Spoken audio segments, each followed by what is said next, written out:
Pastor Tony Skeving from Fargo Baptist Church right here in South Fargo along I-94 and I-29. What will follow here in just a moment is a sermon recently preached right here in our church facilities. It is a message that I trust will be spiritually helpful and hopefully even cause you to think some. And then I'll be back following the message with some helpful information. So if you have a Bible nearby, go ahead and grab it and follow along as we look into God's Word.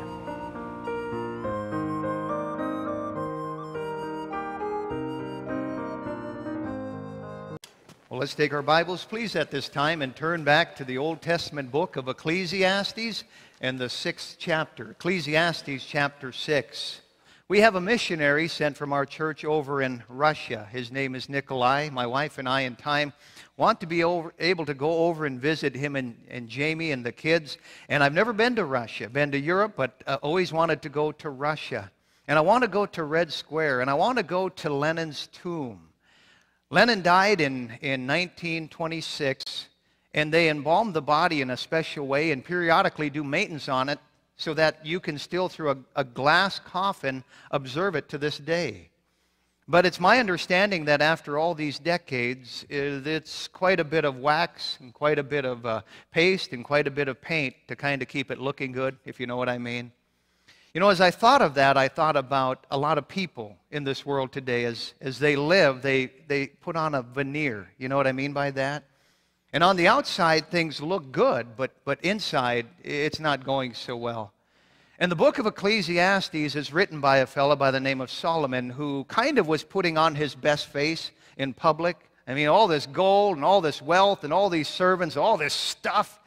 But inside, he was dying 1,000 deaths. He wasn't as he appeared on the outside, much like Lenin. There was a veneer there. And finally, as we get through the book of Ecclesiastes and we get to chapter 6, he kind of drops the veneer and kind of opens his heart, and he kind of levels with us what he's really feeling inside. And what he's feeling inside is that it's all a dead end.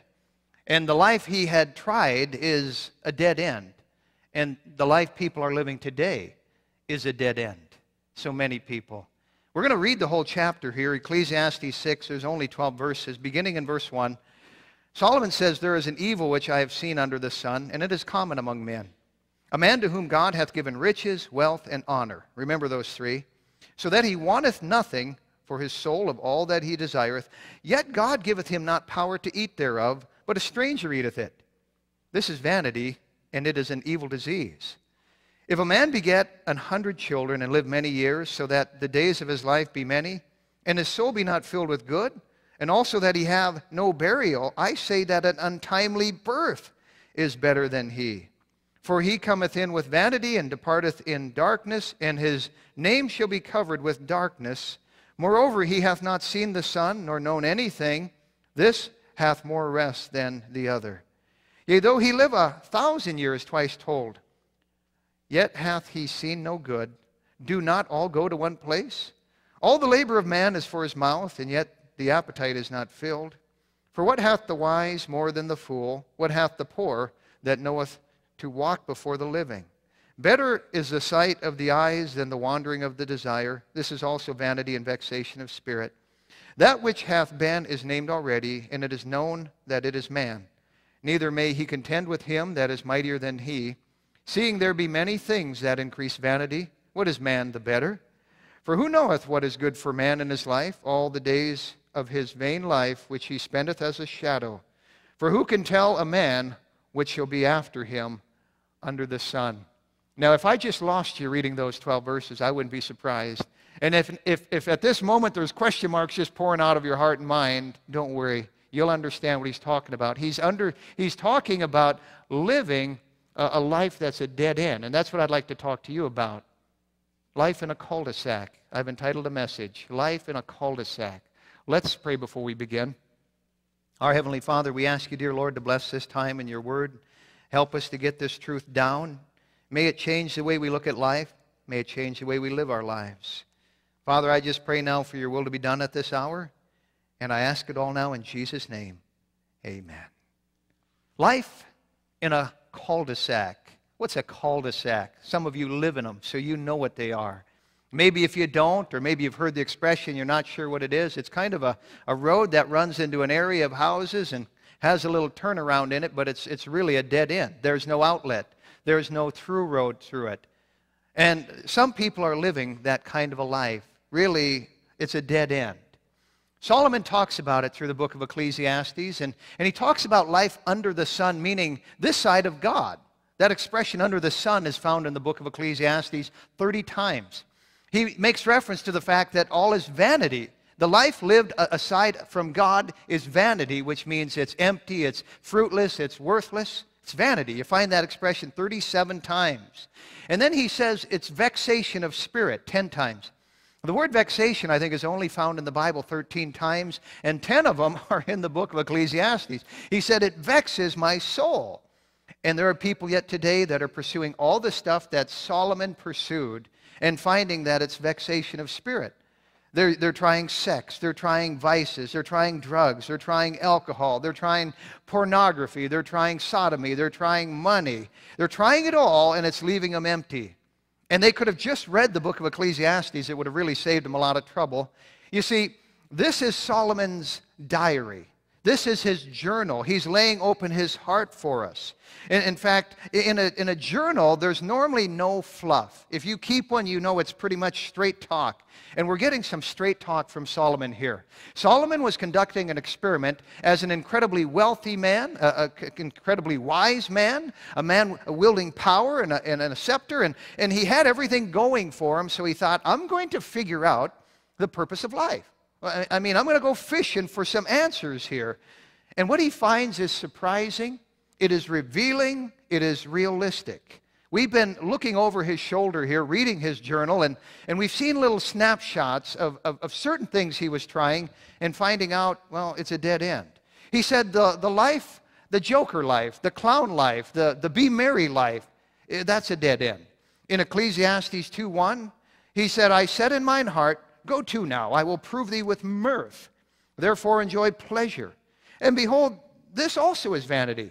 I said of laughter, it is mad, and of mirth, what doeth it? And so he tried that route. The clown, the joker, the goof around kind of guy. He said that didn't scratch the itch. Then he tried the workaholic route. In chapter 2 and verse 4, he said, I made me great works. I builded me houses. I planted me vineyards. I made me gardens and orchards and planted trees in them of all kinds of fruits. I made me pools of water to water therewith the wood that bringeth forth trees, and on and on and on and on and on he goes. I'm sure working 24/7 and just around the clock as a workaholic. And he said that didn't scratch the itch. Then he tried the collector route or the hoarder route.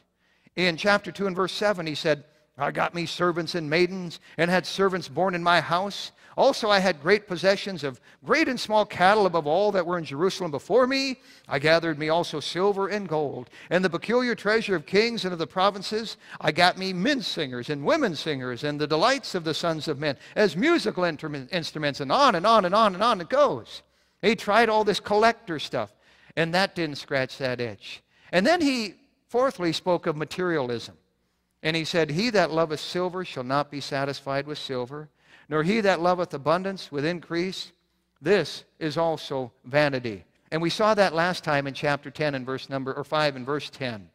And so we see these snapshots of all the stuff that he's trying, but here in chapter 6 we find a snapshot of Solomon himself. He's tried it all, and he's telling us it's not fulfilling. In fact, by this point, it's kind of like, are we having fun yet, you know? And he's not having any fun. Now, in the first 3 verses of chapter 6, we see what I call, first of all, the soul's frustration. The soul's frustration.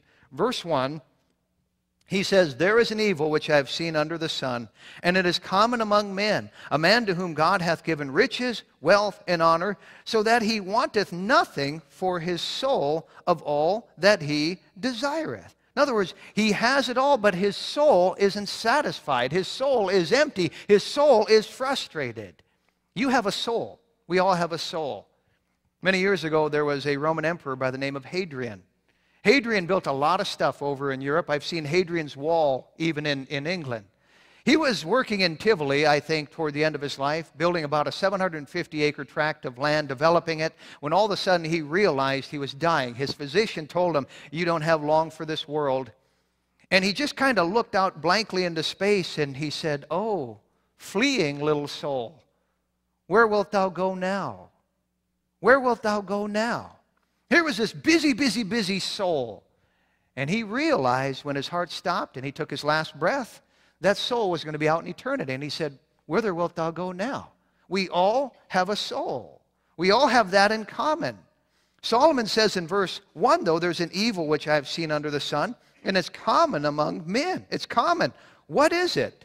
Well, he goes in verse 2, he says, "A man to whom God hath given riches, wealth, and honor, so that he wanteth or lacketh nothing for his soul of all that he desireth. Yet God giveth him not power to eat thereof, but a stranger eateth it.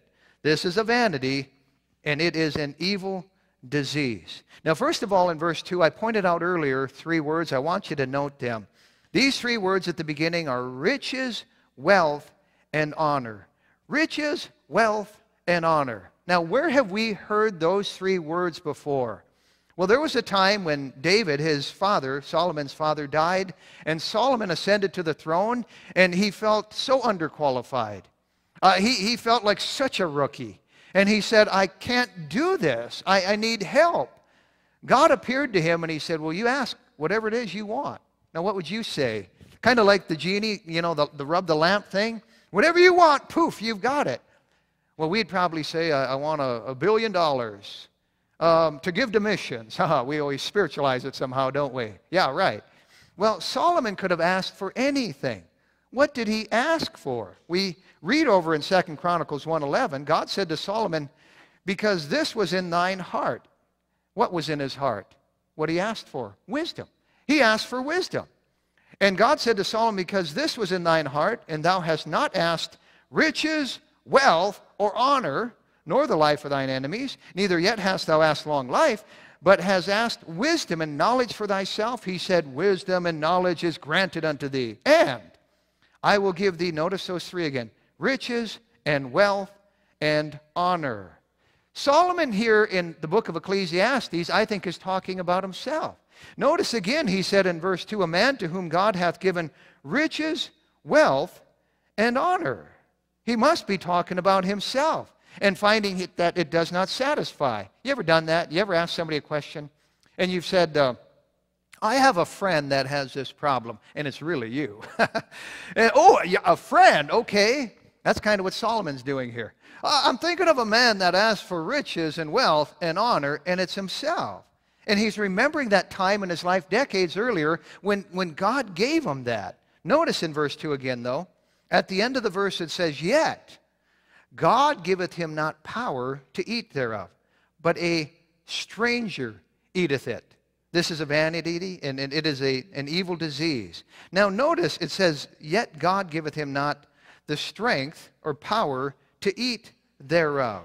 To eat thereof. The word eat there means to enjoy. It's the Hebrew word akal. It means to kind of bask in. And so there are all kinds of things God gives us to enjoy. By the way, God gives you taste buds. I was talking to somebody recently, an elderly person, and we were at a restaurant. I said, "Well, how do you like the sal bar?" They said, "Well, I can't really taste it much." And I knew what she meant. She just didn't have that ability much anymore. But God gives us taste buds. What a gift that is. And we are to enjoy food. And yet, you can have the best taste buds in the world, but if you're eating all stressed out, you don't enjoy that meal, do you? You ever had a meal like that? I mean, there's something heavy on your heart. You might be even hungry, but you can't enjoy it. You know, I think of Rockefeller. J.D. Rockefeller, who lived back in the 1800s, became the world's first billionaire as he lived into the 1900s. By, I think it was 1916, just before World War I, he became a billionaire. Nobody had ever done that before. And a billionaire today, it's not as uncommon. Back then, though, it would have been like being $200 billion today. So if you can imagine how fabulously rich he was. And yet, he was so stressed out that by the time he was in his, I think, latter 40s, he couldn't eat anything and keep it down except soda crackers and milk. That was his diet. And I think of him as Solomon mentions, this guy who has riches and wealth and honor, and yet he can't eat thereof. He can't enjoy it. They say the same of Howard Hughes toward the end of his life. Had all this money, but he couldn't enjoy it. And in verse 2 at the end of the verse, it says, but a stranger eateth it. That word stranger in the Hebrew means an outsider, an alien, a foreigner eats it. Somebody comes out of the blue and gets it. You know, I'm thinking of somebody that I know who had worked all his life very hard as a farmer and amassed a lot of money and never married and really has nobody to pass it on to. And a relative came out of the blue, out of the woodwork, and has been hanging around now, that individual who's not long for this world. And now her kids will get it, and her kids. And sometimes it works that way. A stranger eateth thereof. Sometimes that stranger, however, is figurative. It's an outside force. It's unexpectedly. I think of how many people lost their homes up in Grand Forks back in 1997 in the flood. Some of my relatives did. And it just came out of nowhere, and the stranger developed or ate up the wealth. I think of my little hometown of Mentor and a tornado that went through there here a few years ago and just leveled the convenience store there. And a fella I know, Wes, was killed in that tornado. And a stranger just kind of ate it up. I think of somebody who might have lost their health. I was talking with somebody recently and was going great through life, and all of a sudden this health issue came. Maybe it's a financial reversal. Maybe it's strife in the home that has just eaten up your joy. I received an email this past week from somebody that it's hard to go on for them, and you just stand back, and it causes us to evaluate. Life's not fair, is it? And that's what Solomon's talking about here, this injustice. He said it's not right. Have you ever wondered why some people get sick? And you've wondered why the wrong people get sick? You ever known anyone that you might like to get sick? But somebody sweet and wonderful gets sick, and it causes you to stand back and say, the wrong people get robbed, and the wrong people have car accidents, and the wrong people are killed. A stranger eateth it up. The last part of verse 2 says, this is a vanity, and this is an evil disease. This isn't right. This is an injustice. It's enough to make you look back to heaven and say, this isn't right. My hopes were smashed. My dreams were smeared, and this stranger came out of nowhere and just upset the apple cart. It's like an evil disease. Here's Solomon, and he's writing honestly. He's frank enough to not pull any punches. He's looking at life kind of with a cynical eye even. Now he goes on in verse 3. He says, if a man beget 100 children and live many years, so that the days of his years be many, and his soul be not filled with good, and also that he have no burial, I say that an untimely birth is better than he, a stillborn. Now, he mentions here, if this guy lives and begets all these children, lives 100 years and begets 100 children, he'll be happy? No. And those of you've had children, you know that children don't make life free of meaninglessness, and they don't make life free of depression and trouble, and sometimes just the contrary, don't they? They can add that added dimension of strife to your life, though they can be the greatest joy. Solomon says you can have a bunch of them, and that's still not going to scratch that itch. He says in verse number 3, so that the soul be not filled with good. Now, a house can be filled with good. A garage can be filled with good stuff. The attic can have a lot of good stuff stored up there. The outbuildings can have a lot of stuff. The closets can have a lot of good. The refrigerator can have a lot of good. The liquor cabinet of many homes can have a lot of stuff in it. And the bank account can have a lot of good. But he says that the soul be not filled with good. And friend, that's what really matters. That's why the soul can get so frustrated. You can have all this other stuff, but the soul is not filled with good. Notice the last part of verse number 3. I say that an untimely birth is better than he. Solomon's not pulling any punches here, is he? He's being brutally honest. We see the soul's frustration. Secondly, we see the sad futility. Here we see that life in the Cul De Sac is really a sad futility. In verse number 4, still talking about that guy, he says, for he cometh in with vanity and departeth in darkness, and his name shall be covered with darkness. He's talking about mankind. If you look at the human being in general, and you take even the chemical worth of a person, you know there's enough iron in you to make about 2 nails? Did you know there's enough phosphorus in you to make about 4,000 matches? Did you know that there's enough, there's enough fat in people, I'll keep it generic, to make about 75 candles? There's enough hydrogen to fill an average-sized balloon. You have about 60 spoons of salt in you, and about a bowl full of sugar, and about 6 gallons of water, and enough lime in you to whitewash a chicken coop. And there's a trace of magnesium and potassium and sulfur. If you total it all up, you're worth about a couple of bucks in mineral value. That's not real flattering, is it? And yet we'll spend an hour every morning and all week long we'll primp and we'll pamper and we'll get that body ready. We'll spend a lifetime pampering it, but we forget that soul. There are so many who are living with no regard for their soul. They're making no provision for eternity whatsoever. And yet, notice in verse 4, Solomon says of man, he cometh in with vanity and departeth in darkness, and his name shall be covered with darkness. It doesn't matter if you're a king. One day the king will step down from his throne. One day the minister will close his Bible and he will have preached his last sermon. One day the judge will lay down his gavel and he'll step down from his bench. One day a lawyer will have tried his last case. One day the author will have written his last book.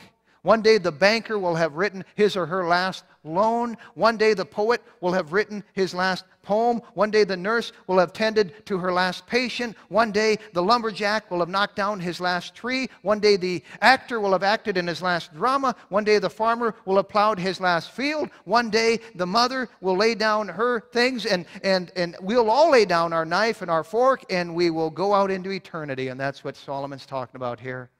That darkness shall cover us. In verse number 5, he says, moreover, he hath not seen the sun nor known anything. This hath more rest than the other. Now, nobody but Solomon would know that better with all his riches, wealth, and honor. Solomon's saying, that's me. That's me. And he's being brutally honest with us. Now, what about living a longer life? Maybe that would scratch that itch. Notice in verse 6, he says, yea, though he live 1,000 years twice told, yet hath he seen no good. Do not all go to one place. Now, friend, if life is marred by tragedy and anxiety and heartache, why prolong it? That's what he's saying. Why make it 1,000 years? Folks, one day your heart will stop. And that will be the end of your life. But that will not be the end of you or me. Later on in this book, chapter 12, verse 5, he's going to say this, man goeth to his long home, and the mourners go about the street. One day our hearts will stop. We will go to our long home, depending on whether we're lost or saved. And mourners will go about the street. They'll have a funeral back on the top side of the earth. You know, if we put it in perspective like Solomon does, really, next to eternity, this temporal world can be very petty. And it can be very piddly.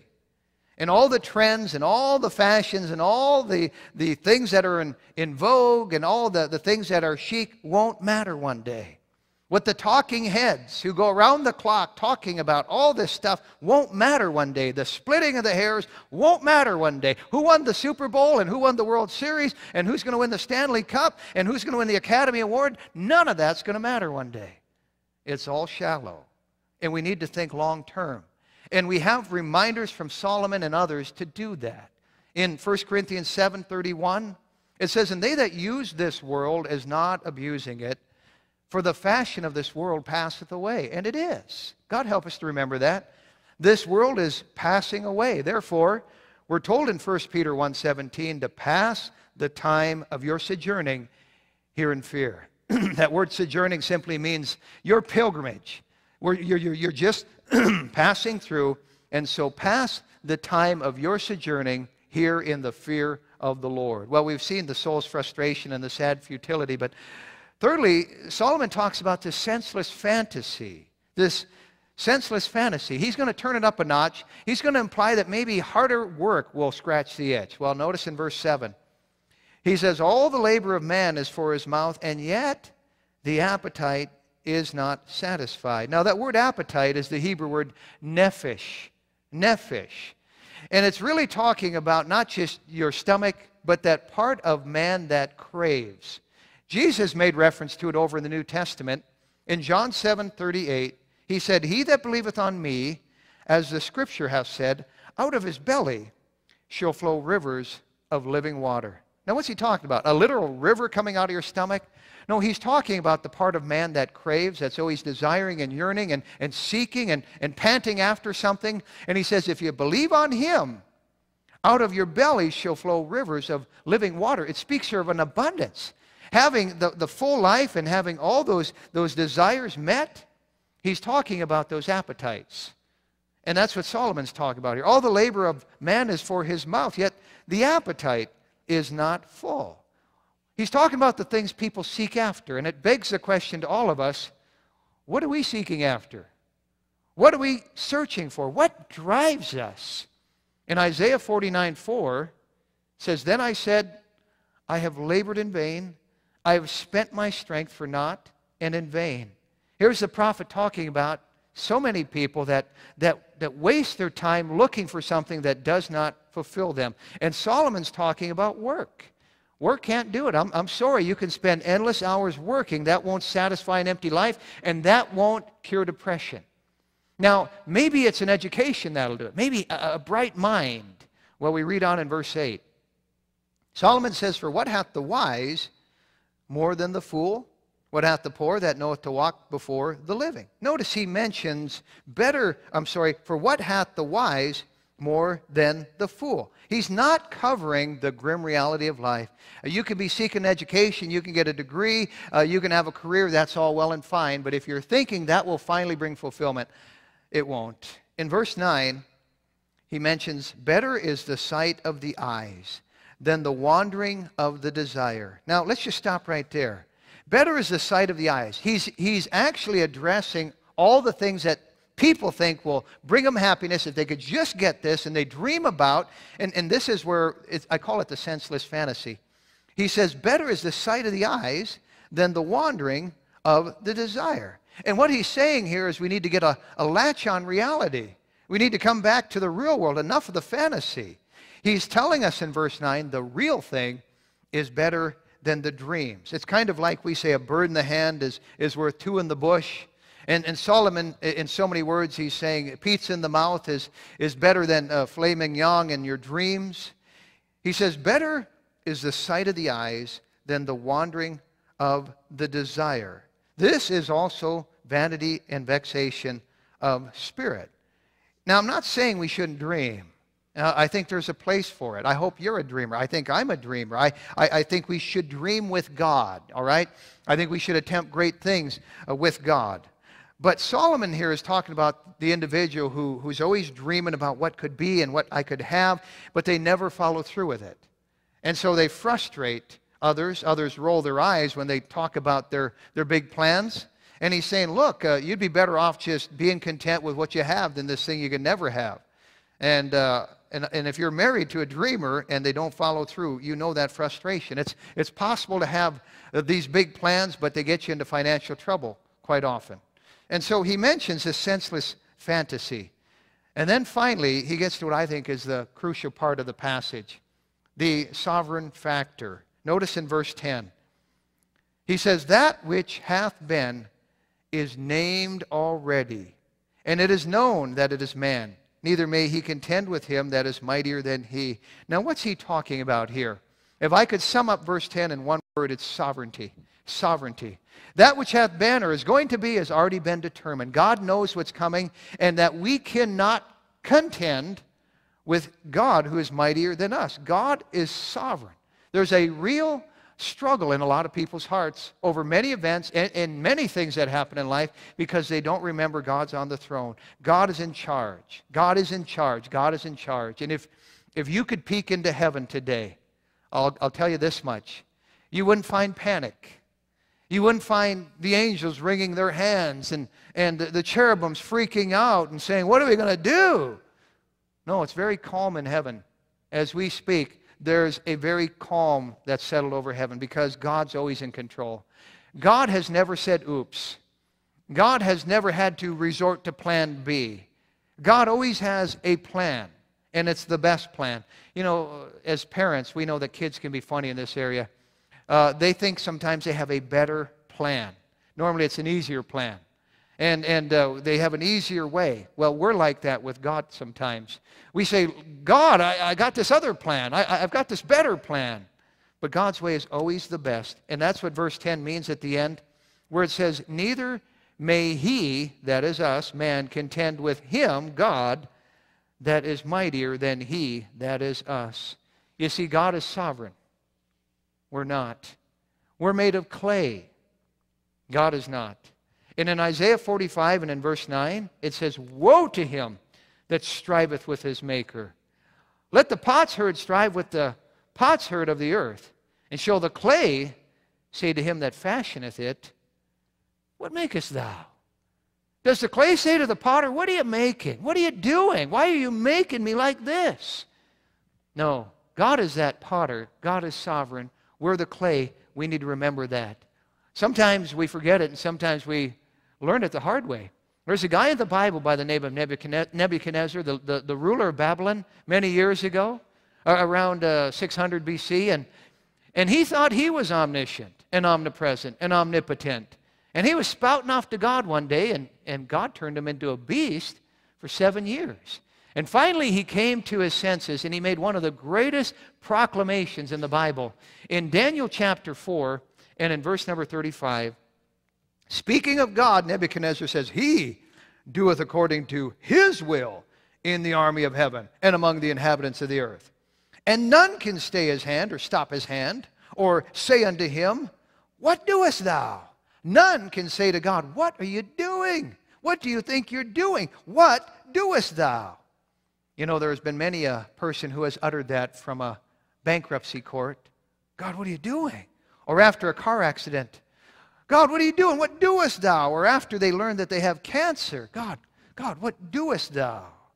Or maybe from a hospital room those words have been uttered. What doest thou? Or maybe on the way home from the doctor's office where they got the bad news. God, what doest thou? Or maybe in the divorce court. God, what doest thou? Or maybe after a broken relationship. God, what doest thou? Or maybe when there's a wayward child. God, what are you doing?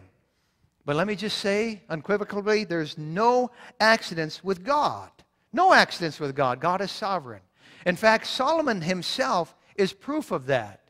Because Solomon is the result of an adulterous relationship. If you remember, David took the wife of Uriah the Hittite, had him murdered. Of course, the first baby was born, but Solomon came along afterwards. And Solomon would have never existed if those two hadn't come together. Now, I don't understand how that happened, but I do know this. Nothing surprises God. God is never surprised. Job put it this way in Job 23:14. He said of God, for he performeth the thing that is appointed for me. And many such things are with him. God knows what we need, and God will perform the thing appointed for us. That's life-changing. It really is. If we would just wake up in the morning and say, he performeth the thing that is appointed for me, and stop disputing with God. Honestly, folks, and I'm preaching to myself, disputing with God is a waste of time. Shaking our fist at sovereignty, it's futile, and you and I need to decide never to do that. We'll never win. We cannot win. It's like us standing in front of a Mack truck coming down the interstate toward us and taking it on, you know. Well, we know who would lose. It's like a little mouse shaking its little fist in defiance at an eagle that's swooping down on him. We know who's going to lose. And honestly, it's a waste of time. We need to come to terms with God. It's time to surrender. When we do, there will be a peace. There will be a contentment. I know some folks, and it's like they're going to just fight God all the way to the grave. It is a losing proposition. Surrender to God. Honestly, if I feel myself getting anxious at times, I can mark it down. It's because I'm not surrendered to God. Well, finally in verse number 11, it says, seeing there be many things that increase vanity, what is man the better? In other words, you're not going to be better off fighting against God. You're going to lose. Verse 12, for who knoweth what is good for a man in his life, all the days of his vain life, which he spendeth as a shadow? For who can tell a man what shall be after him under the sun. Now, we all wrestle with this. We all have things that we want. We all have things that we think if we just get this, it'll satisfy us. Somebody single says, if I could just get that girl, I'd be the happiest guy in the world. And later on saying, if I could just get rid of that girl, I'd be the happiest guy. No, not seriously. And it works both ways. But we say, if I could just work there. If I could just live there. If I could just own that. If I could just drive that, if I could just vacation there, and we always think there's something that if we could just get it, boy, we'd be happy. And when we do, we discover that life in the cul-de-sac, it's a dead end, and it doesn't fulfill. Verse 12, he mentions spending his days as a shadow. How true that is. Life's too brief to waste, isn't it? I still remember my first day of kindergarten. My mom did what she did with all 9 of us kids. She paraded us out to the front of the garage in early September, and with her little camera took a picture, and we still have that picture of little me standing in front of the garage getting ready to start my first day of school. I was talking to the class before the hour here today, and we were talking about high school graduation and how many of us remember that day. And suddenly those years just blow past, and I'm in my 50s. And you go, what happened here? What happened? It's getting to where with life you just look at years now in bundles. You know, we all remember, many of us remember Y2K and how much talk there was of that. Well, do you know how long ago that was now? I mean, just look back. It's one of those little bundles of years. And you go, where did that time go? Man, I was still in my 30s back then. Where will I be a dozen years from now? Where will you be a dozen years from now? The bigger question is, will we make it count? And that's what Solomon is talking about here. Don't live life in the cul-de-sac. Over in the New Testament, Christ put it this way in Matthew 7:24. He said, therefore, whosoever heareth these sayings of mine and doeth them, I will liken him unto a wise man which built his house upon a rock. Who's the wise man who builds his house upon the rock? Well, he's the man that hears truth and he acts upon it. The foolish man is the one who hears truth and doesn't act upon it. The foolish man is the one who falls. The wise man is the one who stands. It was like that back in the days of Solomon. It was like that during the days of Christ. It's like that today as well. And your future, friend, basically will be based on whether you're the wise man that heareth the truth and doeth it, or you ignore it. There are many who are not ready to face the living God. And you might have 12 years left, a dozen years left. You might have 12 months. You might have 12 days. You might have 12 hours. We don't know. The big question is Christ your foundation? Have you built your life upon Him?